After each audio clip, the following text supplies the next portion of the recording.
104.7 The Cave, KKLH, Marshfield, Springfield, a proud member of the Kansas City Chiefs radio network. Touchdown, Kansas City! Now, it's time for Ned Talk. Wow, it's beautiful. I mean, probably one of the last cool Sundays we're going to have for a while, but it's a great day to be enjoying the weather, enjoying some sports, and I'm in the studio with the guys, Ned Reynolds, Alex Scott, Josh Roberts. I'm Joe Westen. Ned, how are you? Great, except that I'm going to just partially disagree. It is a beautiful day. It needs to warm up a little bit. Don't like cold weather. You know, before it gets, ass crack hot, I'm just excited that it's a nice, cool day here. It's just going to be nice. I've never heard that expression before. That's pretty good. I just made it up. Okay, we're just going to do that because it's getting really hot. Heard it first here. Yep. Yeah, that's right. Alec, how are you? Doing pretty well. Yeah, I'm trying to enjoy these days while we got them because it'll be too hot for me before I know it. And Josh Roberts. Yeah, I'm a human furnace, so this is a beautiful day today. And yesterday was actually kind of hot, I thought. Oh, it's nice. I always seem to dress for the moment rather than the day. And I got up this morning and I thought, I'm going to dress for the day. And I went outside and I thought, I should have dressed for the moment. I'm just a little too cool. Ned, the show's named after you. What do you want to start with? Well, always baseball. Okay. And fair enough. The fact that our local teams, and I'm being collective about this, in terms of the Royals and Cardinals, are not playing very well at the moment. A little bit disappointed in the Cardinals yesterday. Had any number of opportunities against a Pittsburgh Pirates team that is better but still is not all that good. And end up losing the game. Why in the world? And there's going to come to a point where now the Cardinals are going to say enough already. Jordan Hicks ever comes in out of the bullpen, I'll never tell you. This guy can't get anybody out. Yes, he throws over 100 miles an hour, and the ball leaves the ballpark at over 100 miles an hour. This is not good. They lost it yesterday on a Andrew McCutchen, who is as old as I am, hitting a home run to win the game in the 10th inning. I'm lost. They're just not playing very well. It is early, and frequently teams get off to very slow starts, but this has not been a positive start for the Cardinals at all. What do you think, Alec? Because you're a Cardinal fanatic. Well, it's hard to lose your season in April, but the Cardinals sure are trying. It seems that the pitching's been as bad or worse than we feared. That we always knew that was going to be a weakness, but it's living up to that. And then the hitting just hasn't quite been what we would expect. They're hitting pretty well is the sad part, but they're coming up one hit shy 4 or 5 times a game, it seems. They'll get 2 guys on base, and then that they can't scratch them over. Leadoff double, 3 guys out in a row. A lot of hard-hit balls right at infielders. I mean, yesterday's game ended. Nolan Arenado hit an absolute missile off the bat right at the second baseman. And, laws of averages would tell you eventually that's going to work itself out, and they will start finding the gaps. But that's easy to say on the outside. It's hard to believe on the inside when it's just not happening for you. Well, it's a team game. That's just it. It isn't just one individual. Arenado and Goldschmidt. Goldschmidt's been in a bit of a slump, but that's not unusual for him. He never really does start out very well. But they're both really good hitters. And Contreras is a good addition, although he hasn't come through yet. I think he will. You're right, Alec. They're a better team than this. So eventually they're going to snap out of it. But where are they going to be when they do snap out of it? Because the same situation exists with other teams as well. And I'm with you on Jordan Hicks. It just seems like it. It seems like they really want it to work. They just really believe he can. They believe in him, believe he can do it, but he's just not showing it. And at this point, you just can't. This is not the first time this year that he's come in and allowed. He has probably the most hittable 1 mile per hour fastball in the majors right now, and that could also be indicative of the fact that 100 miles per hour is not particularly special at this point. Most teams have at least one guy that can hit that. Yeah, when Aroldis Chapman came in, it was a huge deal. Now everybody throws like that. And it doesn't matter if you can throw it 100 if you can't find the strike zone, or when you do, it's right where they can hit it. So he's either got to add something to his repertoire, work on his command, or we just need to send him down to Memphis so that he can have these explosions happen there and not at the major league level. When I've watched the home runs this season, what I've noticed is that most of the pitches that are being hit out, I think I probably could have hit out because they're bad location. They're right in the upper half of the strike zone. They're right over the middle of the plate. And it's almost like that pitcher's gone, screw it, I'm just going to try to throw it as hard as I can right by you. And there's a lot of throwers in Major League Baseball right now. There's very few pitchers. Do you think that's a product of the pitch clock? I do a little bit, honestly. I was thinking about that yesterday when I was watching the game I was watching. I was wanted to talk to Ned about that a little bit because I think that watching the pitch clock, there's a lot of guys that are still trying to find their rhythm with it.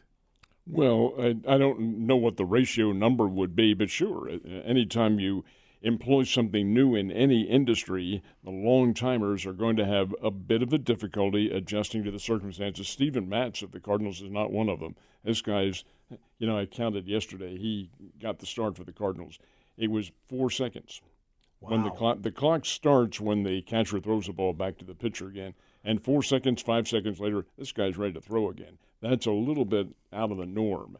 But by the same token, it probably does take some adjusting on the part of the veterans. We're going to see because Wainwright's pitching down here in Springfield on the Tuesday night. He's going to pitch for the Springfield Cardinals in a rehab. I think they're playing the Midland Rockhounds, if I'm not mistaken. But he's coming down here. He hasn't pitched at all this year, at all. So other than a little bit in spring training and the World Baseball Classic, which did not have the pitch clock. But spring training did.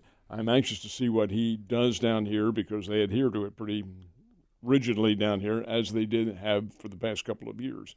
So it'll be interesting to see how he adjusts his skills to that and what he has remaining. But, yeah, I think pitch clock probably has something to do with it.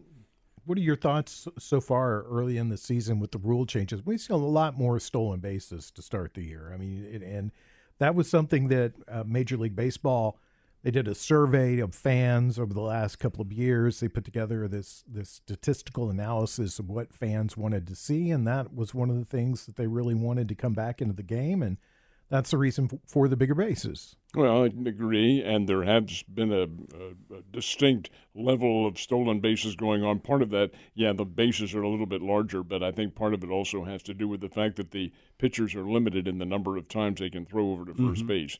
It's 2, you're allowed 2, and then you can throw over a third time, of course, but if the runner is back safe, that's a balk. That's what it counts as, is a balk. Now, if he's out, he's out. But it's you're nonetheless taking a chance, and the runners have a little bit more leeway along those lines. But again, I like the pitch clock. I didn't think I was going to, but I do, because it has reduced the games now in the first couple weeks of the season by almost 30 minutes, and that does make a difference. The games are a lot quicker. They are contested and with much more, I think alacrity is the best way to put it, because you're concentrating a little bit more when the games are that quick, at least from a fan standpoint and from a media standpoint.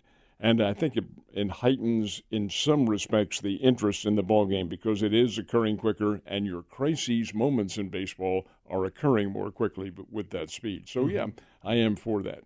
I agree with you. I consider myself sort of a baseball purist, and the idea of a clock was not something I embraced, but I am enjoying it so far, and I do like the 2.5-hour baseball games. There was to tell you who doesn't like it. It's not so much the time, but Major League Baseball umpires. A great story in New York Times, and it was a fairly lengthy story on how umpires are reacting to the clock, because the home plate umpire is in charge.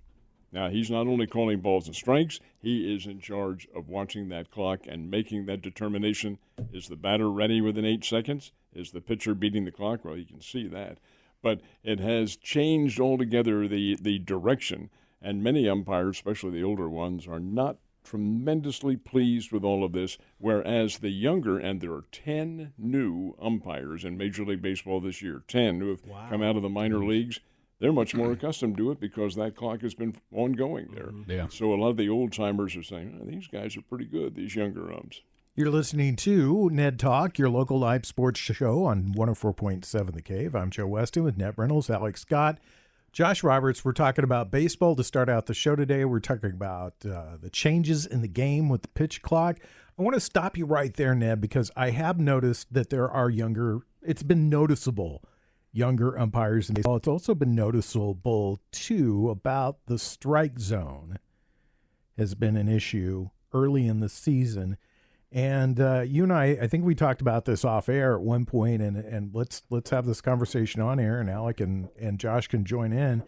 Do you think that there's a movement? I know there's a movement afoot to go to the robo-ump for balls and strikes, but do you think that the umpires have been told by Major League Baseball to be a little more lenient with their strike zone? I don't know about the secondary suggestion you make, but I can tell you this, that the strike zone that you see on telecast is not the official strike zone that they would use if there was a robo-ump. And if there was a robo-ump, there would also be a human umpire right there to perhaps offer some mitigation if there were ever any arguments. And I don't know how you argue with a robot, but be that as it may. The umpires, you make the good point about the new ones in there. There was and I don't know what it is, but there was an anomaly in the umpire's retirement plan that allowed for umpires to be penalized by trying to work longer instead of gaining. So a lot of them said, sayonara, we're out of here. And they had I won't say it a mass exodus, but they did have 10 vacancies this year from older umpires who had retired. And again, it's not because they couldn't adjust to the system, but because their retirement plan would have been fractured's a bad word to use, but it would have been altered had they stayed around it. So they said, heck with this, we're taking the money and leaving. But there are many of the older umps who are still in there who are not overly enthralled, as I said, with the new rules. I don't think enter into it, but the clock does. And because their duties are so different now, they're not accustomed to it, whereas the younger ones are. And they can perhaps adjudicate the game a little bit better from what it had been. Younger umpires are pretty good, but they, in turn, don't have the experience of dealing with veteran Major League players and some of the disputes that might come up. So it's kind of a wash in between. But in terms of the strike zone being changed, in all honesty, Joe, I certainly won't be because I'm old, but you guys, I don't think it'll occur anytime soon. What do you think, Alec? Robo-ump is one of those things to me that just seems like it would be doomed to fail if you brought it out, because I don't know how the technology works. I'm no robo-ump designer or anything like that, but it just seems like, the strike zone's a little Aaron Judge's strike zone's different from Jose Altuve's, and getting that lined up, it just seems like it's going to be so finicky where you're going to have managers coming out and just being like, robot? Like, how do you argue with a robot? Like you said, like they're going to want to. Eventually, they're going to go Office Space on it, and they're going to be beating it with baseball bats. So and that's when the robots take over. And then the robots get mad. And the question is, how does a robot eject somebody? Exactly. Little red light blinks 3 times. Beep beep beep. You're out. Like Star Trek. Yeah. Captain Pike will be back there. Yeah. So I think that's just such an element of baseball is we want the strike zones to be consistent, but having a human umpire back there, that's a big part of it. We want to see Ollie Marmol got ejected yesterday for what was a questionable ball and strike. In one at-bat, we walk a run in. The next at-bat, same pitch spot, strikes the guy out. And, it's a little maddening, but it is part of the sport. So I don't think I'd want to see them go anywhere just because that's part of it. As far as changing strike zone, there could be something to these umpires that are not used to the pitch clock. They have to adjust their eyes to the clock, back to the pitcher. And be just without your focus being so dead red on the strike zone, all of a sudden what was a ball, one pitch, now your views adjust a little, now you're calling it a strike, and obviously that's going to infuriate players and the managers, but that they'll adjust. These are the preeminent guys at their position. They're going to be the best, supposedly the best of the best, so they will figure it out just like the players are going to figure it out. Josh? I don't think you can I really don't feel like you can replace a real umpire in baseball. I feel like what this will evolve into is a series of camera angles where they can do kind of what they do. I know I'm going to talk about Premier League soccer and everybody hates it but me, but they have a VAR, which is a virtual assistant referee. What's soccer? So I'll explain it to you on the break. But so what they do is they have camera angles everywhere where they can see if a player's offside or if a goal actually goes in or all that stuff. And so what that has evolved to in soccer is the officials they let play go that maybe wouldn't have in the past if something is offside. They let it go ahead and play out, and then they call offside if it's not a goal or not a scoring chance. But if it is a goal, then they just review it through the VAR. So it changed, and players and coaches were very upset about it when it first occurred because they're allowing play to continue that shouldn't continue because they know that they have the video as an assistant. I feel like that could easily happen with the strike zone in baseball because it's all just a matter of setting up cameras to where they can create a virtual strike zone, and then when those cameras are tripped, they can see it's a strike, it's a ball, it's not. There will always be controversy, though, and I don't see how they could totally replace the umpires with a robotic umpire for all the reasons you guys are talking about. Different players are different heights, so the strike zone is different if you're going from chest to knees or whatever. And then how do you argue a call if it's a robot standing there? One of the reasons that I said that about the fact that I don't think it's anything that we're going to see immediately or anytime soon, 10, 15, 20 years, is because of exactly what you said. Baseball does have, and I've forgotten what the name of it, something like Red Hawk or Dead Hawk or something like that, a radar unit that judges all of these pitches that are coming in, balls and strikes. And they review after each game the home plate umpire who is mandated to hit on the internet and see what the systems call. They have a special app for the umpires. And they go through this and they go through a review of every game. It's to heighten their awareness of what a strike should be called and take away the human, well, not necessarily human element, but give the human, the hand-eye, so to speak, a better coordination as to what the call should be made, as opposed to perhaps paving the way for a robot. Mm-hmm. So indeed, that does exist, that unit that you're talking about, a computerized system, and it is used it's used every day, as a matter of fact, in baseball. I'm old school, Ned. You and I are probably the only ones here that really remember that there used to be American League umpires and National League umpires, and they did not meet. They were separate. They were completely, and they had separate ways of calling the game. They did indeed. The American League umpires, this is before you guys got interested, American League home plate umpires always wore the protector outside. Yep. The National League umpires never did. It was always inside, with one exception. And the one exception Major League Baseball allowed was Jocko Conlon. Do you remember Jocko Conlon? He's not a name that comes to mind. Very personality plus type of arbiter. Retired probably in the 70s, maybe the mid-70s, somewhere around there. But he was allowed to wear, he's a National League umpire, but allowed to wear the chest protector outside because of some problem that he'd had, some physical problem. But other than that, they always had that difference. But now it does not exist. All the umpires are an amalgam. Every league has the same umpires. Yeah. It doesn't change at all. The American League used to wear those red sport coats. Well, they did. Kind of a wine colored. Yep. Mm-hmm. What was the name of the? The big umpire. He made a big deal though. Gosh, I can't remember his name now, but he would stand in left field half the time, and make some bizarre calls. And Ron Luciano.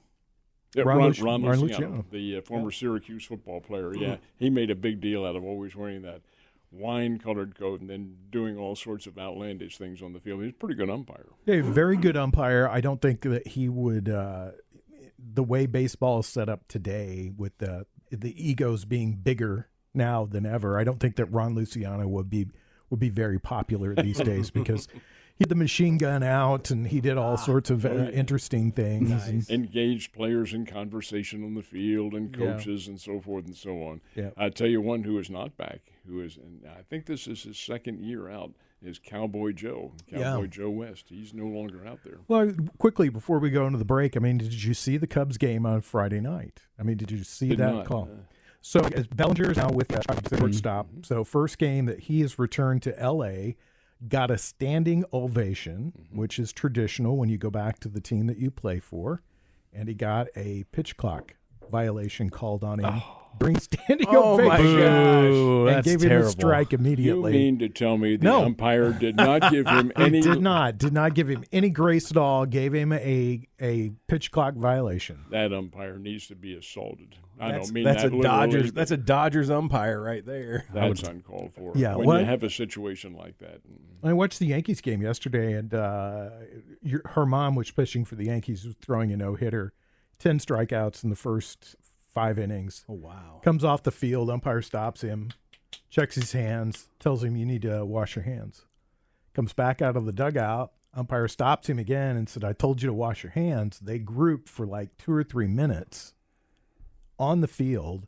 Then they let him go to the mound. And then Rocco Baldelli, who's the coach, his manager for the Twins, came out and lost his mind and was ejected from the game. And I can see it. I mean, if you're going to stop a guy and you're going to say, hey, you've got something tacky on your hands, then he should probably be ejected. But a little bit of leeway there for one team didn't work for the other. When we come back, we'll talk a little bit about the NFL draft, which is coming up, I believe, this week, isn't it? April 20th. Next week. Next week. All right. Well, we'll talk about it right here on Ned Talk. You're listening to Ned Talk on 104.7 The Cave, part of the Kansas City Chiefs radio network. Back to Ned Talk on 104.7 The Cave, a proud member of the Kansas City Chiefs radio network. You are listening to 4 desperate sports junkies as they sit around a studio on a Sunday afternoon with XFL on the TV, talking about sports. Of course, you know we're the home of your Super Bowl champions, the Kansas City Chiefs. The NFL draft is coming up. We've established over the last few weeks Ned Reynolds could care less about the NFL draft. But I do want to talk to you, and I know you might have a little perspective on this from your other dealings. What's going on in Arizona? I mean, it just seems like there's a mass exodus from that team, and there's a guy that wouldn't mind playing for the Kansas City Chiefs who would be a really good fit with the Chiefs. Yeah, but you have to understand how the trading system and the free agency system and the salary cap all work within the NFL. So while a guy may want to play for them, what's it going to do to their salary cap and so forth and so on? You're right about the Cardinals, but this is the Cardinals organization. This is the Arizona Cardinals, formerly the St. Louis Cardinals, formerly the Chicago Cardinals, all under the Bidwell family.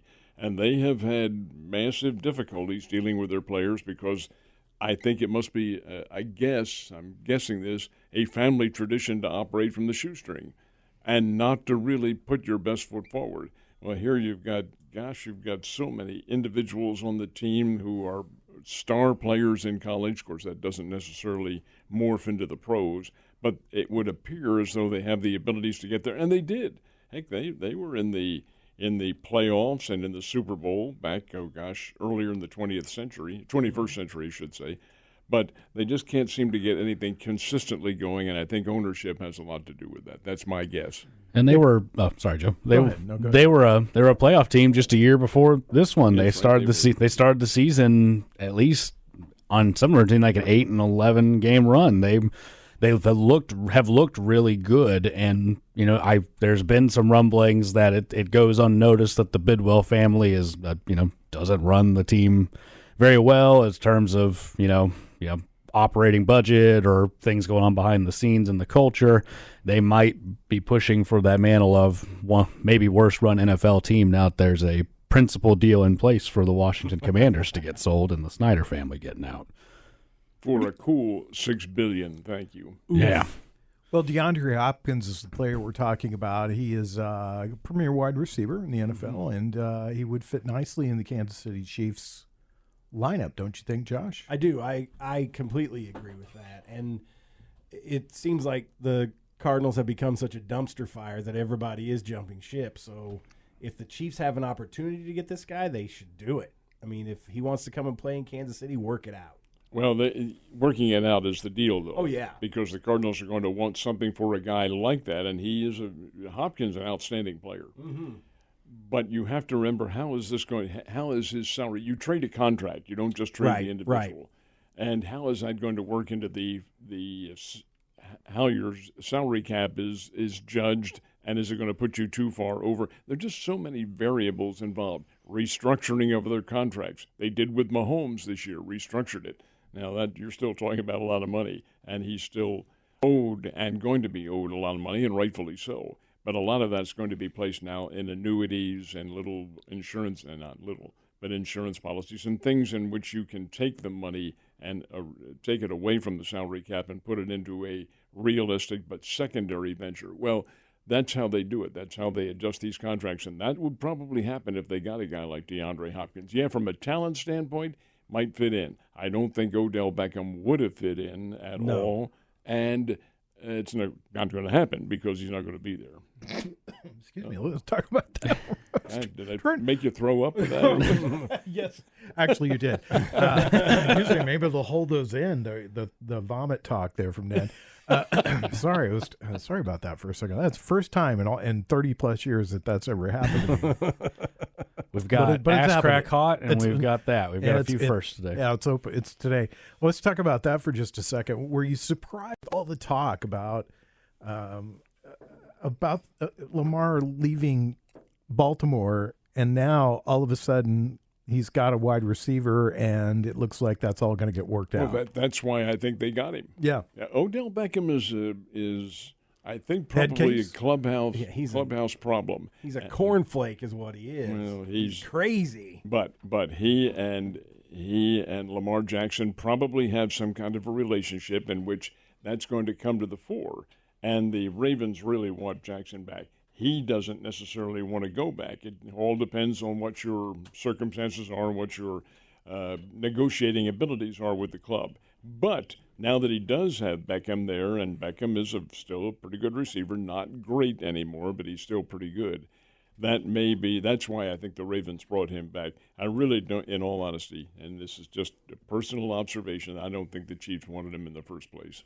Well, I don't think so either. I think if they'd wanted him, they probably would have gone out and gotten him last year when he was available. And I just think that they looked at the culture there and they thought, we don't need a guy that's going to come in and disrupt the culture here. But DeAndre Hopkins is a different story when you're looking at that guy coming into possibly this franchise. I saw a little news blurb today where the guy was doing an interview with Hopkins, and he said, now, I know you can't say anything, but let's do facial expressions. And he gave him 4 teams, and he said Buffalo, and he didn't. And he kind of reacted a little bit to that. And then they asked him about New England. He didn't react at all to that. And then they asked him about Kansas City, and he had a pretty big reaction to playing in Kansas City. Well, who wouldn't be? You're going to have Patrick Mahomes as your quarterback there? Sure. They would love to play for him. I think that's very feasible. And they've got some trading chips. I mean, Clyde Edwards-Helaire has not done exactly what everybody thought that he would do. I know that would put them a little short in the running game right now, but it's a possibility they could trade him. And, of course, they've got the draft picks to trade him right now, too. I would be surprised if Arizona wouldn't demand that pick 31 if Hopkins was involved. It is a first-round pick, but it's so low in the first, I would wager they would want that to be their starting point for any deal that involves Hopkins, Good. Who is still elite when he's healthy. He has had 2 seasons in a row now. He has missed time with injury. When he's been out there, he's been excellent. But he is over 30 years old, which is still very young in the real world, but in the NFL world, he is into the second half of his career. And with some lingering health issues, I'll be curious to see if it's something the Chiefs would want to pursue. But again, who wouldn't want to go play for Kansas City right now? They're perennial front runner. They can do what New England did all those years, where it's like, hey, come sign a 1-year deal and let's get you a ring. And that worked real well for New England for the better part of 2 decades. So why not emulate that if you're Kansas City? One of the Arizona safeties, who's also a very good player, is also asked to be traded too, and he might be a nice fit with Kansas City as well. Buda Baker, yeah, that was just yesterday, and I guess back in March he had requested a restructuring of his deal to be named. He wants to be the highest paid safety in the NFL, which his play merits it, I would say. You could argue there are ones who are better, but he has been consistently great at his position, and typically, even if you're not, it's less about if you're in the top 5 of your position, it's less about are you the best and deserve to be paid as the best, or is your contract come due the most recently and now you get to reset the market. Mm-hmm. And that's what he seems to want to do. So a trade for him would be potentially pricey for capital to gain him, and then also pricey for a contract to sign him to. Josh, what fashion trends do you think we'll see at this year's draft? Wow, thanks for throwing me a softball, Joe. I think they're all going to wear suits. I don't think all of them will wear suits. I think they all will. They'll all be I wearing think there'll be a suits. lot of dad jeans. I think there'll be some mom jeans too. What I some wanna see, some though- high-waisted jeans. What I'd like to see, though, are tracksuits. I want Dockers. tracksuits to make a comeback. Tracksuits and gold chains. Gold chains, tracksuits, and Kangol hats. That's what I'm looking for. we were talking about that at work about if you want to see some jewelry, watch baseball. Yeah, Because, honestly. man. Four buttons undone with the biggest chain you can imagine. Yeah, like Luke That's gotta Voigt. affect how you play baseball because that chain is so heavy. I just feel like, if my car got stuck, I just ask one of those guys to take their chain off and hook it up to something and then just pull it out. You know, Right. just do that sort of thing. They're ready for anything. So, I mean, NFL draft again this year in Kansas City, which is a big deal. I mean, That's it cool. should be a huge crowd there at Union Station for that. And it's exciting that it's right here in Missouri, Ned. Well, it is. And again, I think it's a result of the times and a result of TV. I think probably everybody's heard it before, but there's a time when the NFL draft was nothing.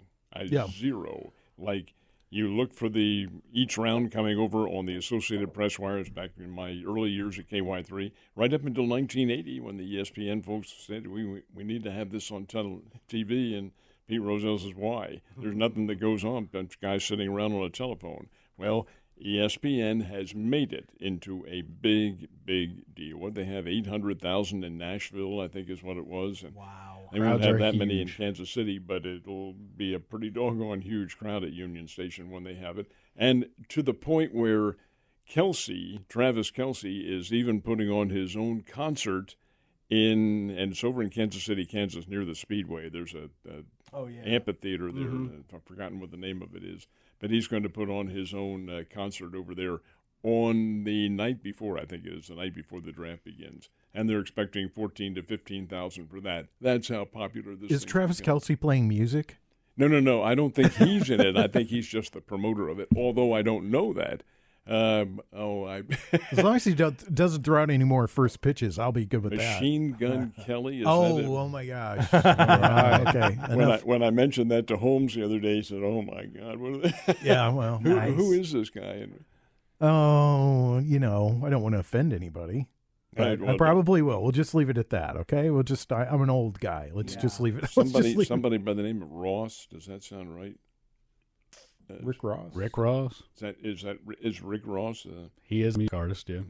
I think he's there too, and all that. I also don't know a ton about him. Yeah. So, all right. When we come back, we'll talk about playoffs because there's playoffs going on. Playoffs. Yes. We're talking about playoffs.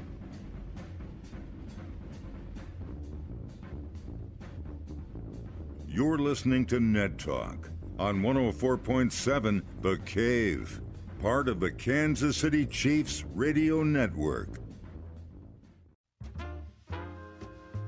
Back to Ned Talk on 104.7 The Cave.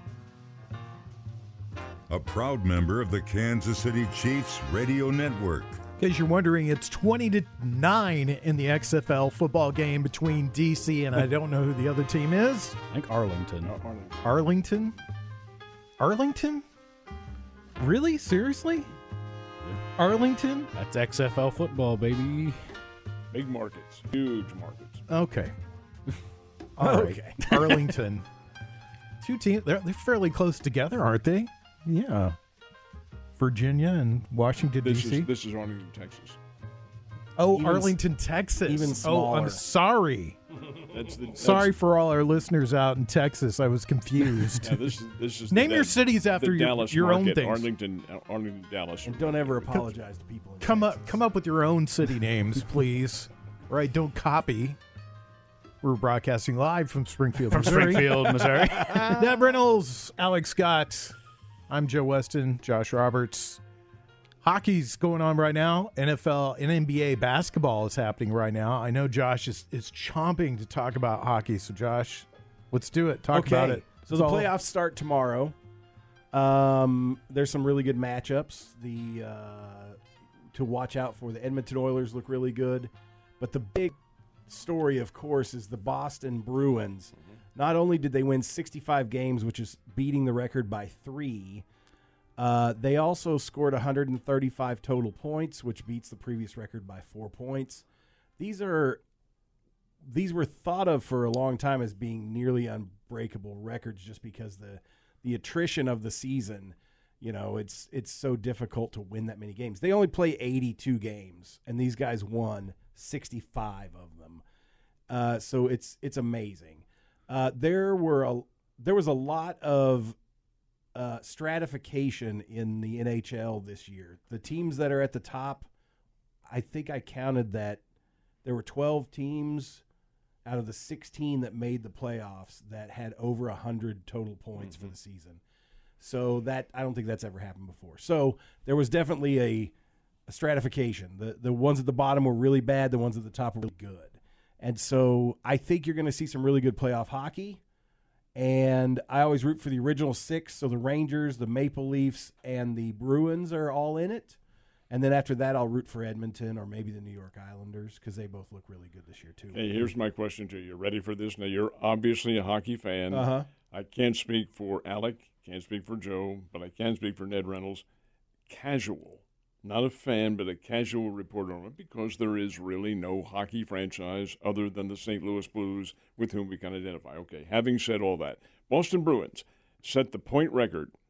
They set it and beat the Montreal Canadiens of the 1980s, I think it 1970s. 70s. 76, 77, or 78, 79, something like that. When there were ties. There are no ties now, and there are points awarded for being just in an overtime period. 1 if you lose, 2 if you win. That obviously accounted for more points. They break the record by 3. Do you put an asterisk there? No, I don't think so. Just because, I don't know. I mean, if you, this is a discussion we could have for a full hour about do you put asterisks by era, and so, I mean, it's a little bit of a different era. They did have the rule change where you get a point if you tie, and then they play a short overtime period, and then they do a shootout. So there is a clear winner every game. But you still, if you made it to overtime, you still get a point, even if you lose in overtime. That's why it may look weird on the stat sheet to see overtime losses, but those are points.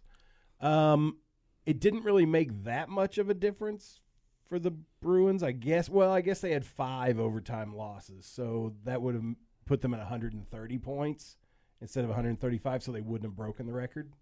So, I mean, Montreal Canadiens fans probably want an asterisk by it, but I don't know. I mean, I feel like as in any sport, when you go from era to era, it's kind of hard. The records are going to be broken, and I think a lot of that can be orchestrated by the rule changes they have. I mean, obviously, they want more offense in the NFL. They want more offense in baseball. They want more offense in all these games because that's what's exciting and that's what brings the fans out. So those offensive statistics have the potential to be broken from era to era because they adjust the game for it. Josh, I think in all honesty, it really is, again, judged on the impact that it has on the sports public. Roger Maris, we'll take for example, and I was in college when he broke that record from Babe Ruth. When that record was being challenged, Babe Ruth's record was sacred. Nobody was even going to ever come close to even doing that. It just wasn't to be touched. And here's a guy named Roger Maris for the New York Yankees, who was a good player, MVP the year before, but still he was not Mickey Mantle, wasn't Joe DiMaggio, he wasn't one of the big names. He approached that record. The media pressure on him was incredible, and he breaks it. And what do they do? Breaks the record of 60 in one season with home run number 61 in the year 1961. Also, the first year when they had 8 extra games. And that's where the purists really came. Right. Look at that. He had 8 extra games. And sure enough, they put an asterisk. Now that asterisk has since been erased. So as time goes on, I think a lot of the impact that it has on the public begins to diminish quite a bit, as will this one, as will any other record that happens if there happen to be more games and so forth and so on. True. I agree.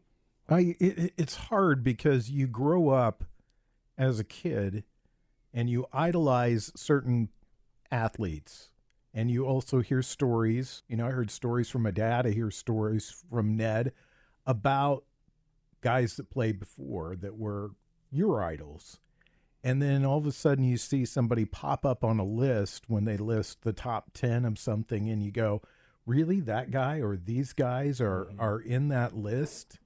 And you start to think, has the game changed that much, or are the statistics watered down, or are they that good? And because we're living in the same time, or we're adults at the same time that those guys are doing what they're doing, do we diminish that in our own view, our own psychological view of a sport?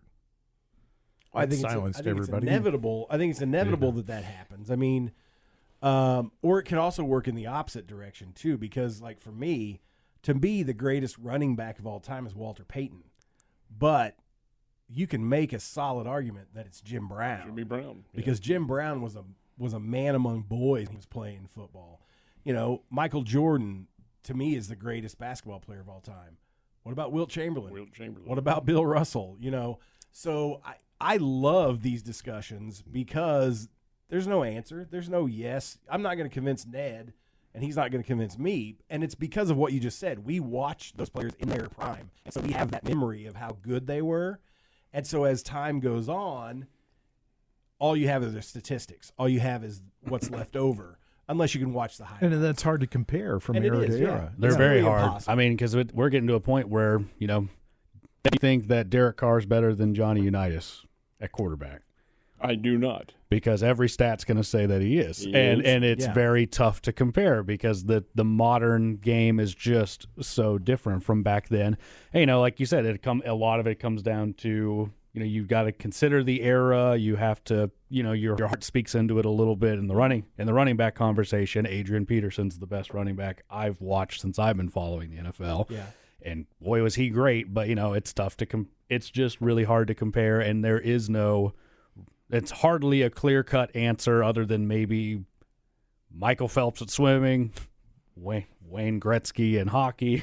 But even like some of those start to get Right. like there, and even as I start saying it, it's like, yeah, but Right. There's always going to be the but. there's always Well, it's can't still, forget the guys, it's not the greatest of all time. It's the greatest of the generation. The Because greatest of their time is the way to exactly, say it. exactly, because the games all differ. Mm-hmm. For my mind, Chamberlain, who I watched as a kid, is a little bit older than I am, but not a whole lot when he passed away, was just overwhelmingly dominant. Oh, yeah. I mean, my God, you couldn't stop him. 50 points a game he averaged for one season, 100 points in one game.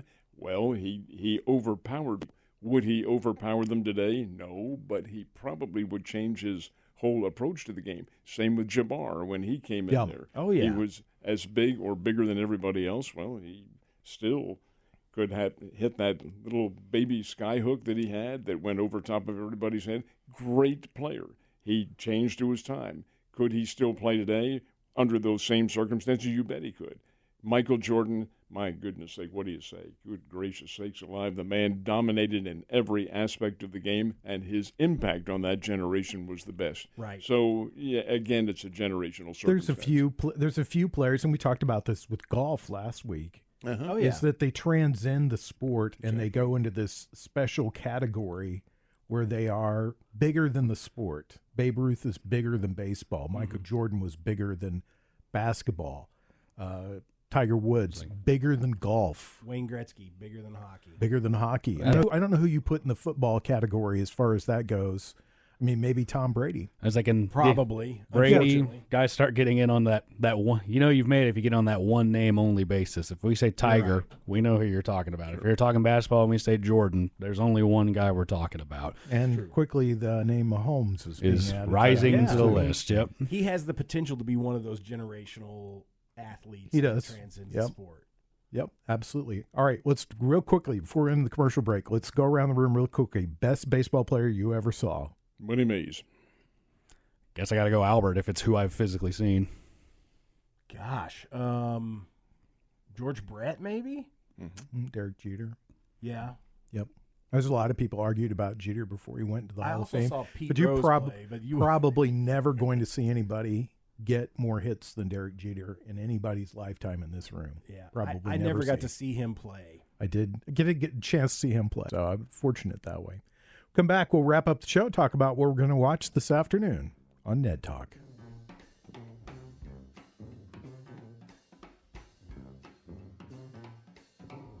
You're listening to Ned Talk on 104.7 The Cave. part of the Kansas City Chiefs Radio Network. I wish you'd been with us when we were off air. Back to Ned Talk on 104.7 The Cave. A proud member of the Kansas City Chiefs Radio Network. Because we were having a great conversation, continuing our conversation about the greatest of all time and about how you could just talk about that forever. I'm sure you probably don't want to listen to us talk about it forever, but, some great names came up. We were talking about running backs, and Earl Campbell got mentioned, and, of course, Walter Payton, And Barry Jimmy Sanders, Brown. Jim Brown, Bo Bo Jackson. Jackson. O.J. Simpson. It's hard to really separate O.J. Simpson from his Off playing the days field. and his Yeah. Well, nowadays, I think that's what's associated with OJ, and not his playing ability. Yeah. Hey, this guy was a hell of a player, guys. He was an amazing player. I remember the year that he set the 2,000-yard rushing mark, and they thought, "Oh, that's never going to happen." Nobody could stop him. Right. He was, He was an amazing, He was dominant. amazing football player. Until the steel curtain got a hold of him that one year. Because they held him to like 20 yards rushing in that playoff game. And until other circumstances got a hold of Yeah, him. Then I there's mean, the it's fall just from grace. But the fall from grace. Yeah, we could probably spend an hour talking about people that have had the fall from grace. I had that conversation with my parents one time. It did not go over very well. That's who's the bigger fall from grace in your mind, Mel Gibson or Bill Cosby? And my parents were very old school about Bill Cosby. They did not want to hear it. Did not want to hear anything at all. You can add Ned Reynolds into that, too. Since I was in school with him, I know. Get it out of here. Well, my friend Ned, when there's smoke, there's fire. So, there was a lot of smoke.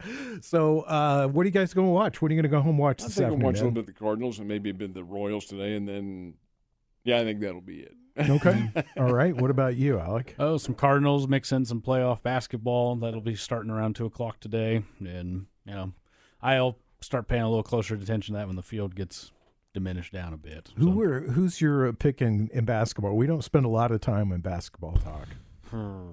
I honestly not real confident to pick any of them. I'm just watching for the sake of watching. I would throw in a vote for the Denver Nuggets. I think they're the best team in the NBA right now, and they've got home court advantage, I think, throughout the playoffs. That's who my vote would They go probably have one of the best players, not the Jokic. best. Yeah, Yep. Jokic is probably the best, if not the best player in the NBA right now. What about you, Josh? I am going to watch baseball this evening because I think that's the only time I can. I've been trying to look and find baseball games, and my streaming services and my live TV do not carry the channels that I need to watch as much baseball as I would like. Josh, I think it's going to change. I hope it changes. And I don't watch basketball. I mean, I would say, is Golden State in the playoffs? Yes, They they are are. down There you 0-1 go. to Sacramento They lost- after last they lost night. their first Oh, game. my. Very good. Good All for right, Sacramento. I'll give them the kiss of death then. Go Golden State. Well, I'm going to go trim my mother's rose hedges because That'll it has fun. to be done. In this wind and this cold? Yes, well, my mother's 89, and she's quite impatient. When she wants things done, she wants them done, so I'm over to do that. So thanks, guys. We'll see most of you next week. I believe Alec's not going to be with us. You got a shindig to go to, so Good luck with that. Ned, I'll see you next Sunday. Josh, I'll see you next Sunday. Yes, sir. Hopefully you'll all be back listening next Sunday. Chip Carey changed that coat. We will talk to you then. Thanks to Mike the intern, Brian Tyndall, Corbin Campbell, and, of course, Nick Fury. Have a good one.